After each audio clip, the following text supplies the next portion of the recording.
Bangladesh cricket বোর্ডের আসন্ন নির্বাচন ঘিরে একের পর এক বিতর্ক তৈরি হচ্ছে। কাউন্সিলর মনোনয়নের সময়সীমা 2 দফায় পিছিয়ে 22 সেপ্টেম্বর পর্যন্ত বাড়ানোয় নির্বাচনকে প্রভাবিত করার অভিযোগ উঠেছে। এ প্রসঙ্গে সাবেক অধিনায়ক তামিম ইকবাল সহ জেলা ও বিভাগীয় ক্রীড়া সংগঠকরা বৃহস্পতিবার এক সংবাদ সম্মেলনে সরকারের প্রত্যক্ষ হস্তক্ষেপের অভিযোগ তোলেন। তামিম ইকবাল অভিযোগ করেন, সরকারের নির্দেশে জেলা প্রশাসক ও বিভাগীয় কমিশনারদের কাউন্সিলর তালিকায় প্রভাব বিস্তারের চেষ্টা হয়েছে।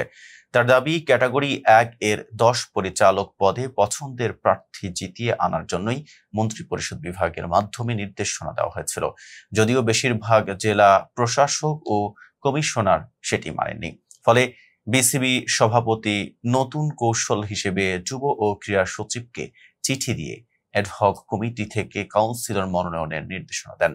তিনি বলেন, নির্বাচন কমিশন গঠনের পর দায়িত্ব কমিশনের উপরই বর্তায়, অথচ বিসিবি সভাপতি নিজেই সরাসরি হস্তক্ষেপ করছেন, যা নিয়ম বহির্ভূত। তামিম অভিযোগ করেন, ইতিমধ্যেই কিছু কাউন্সিলরের নাম বাদ দিয়ে নিজেদের ঘনিষ্ঠদের অন্তর্ভুক্ত করা হয়েছে।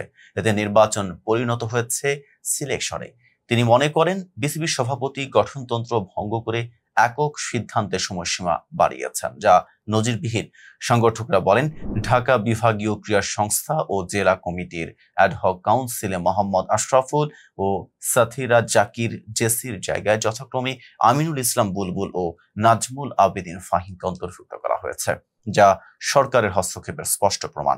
সংবাদ সম্মেলনে তামিম ছাড়াও মোহামেডানের মাসুদুজ্জামান, রফিকুল ইসলাম বাবু, ইশরাক আহমেদ সহ বিভিন্ন সংগঠক উপস্থিত ছিলেন। এতক্ষণ সাথে ছিলাম মেহেদী হাসান। ফেজ দ্য পিপলের সাথে থাকার জন্য ধন্যবাদ।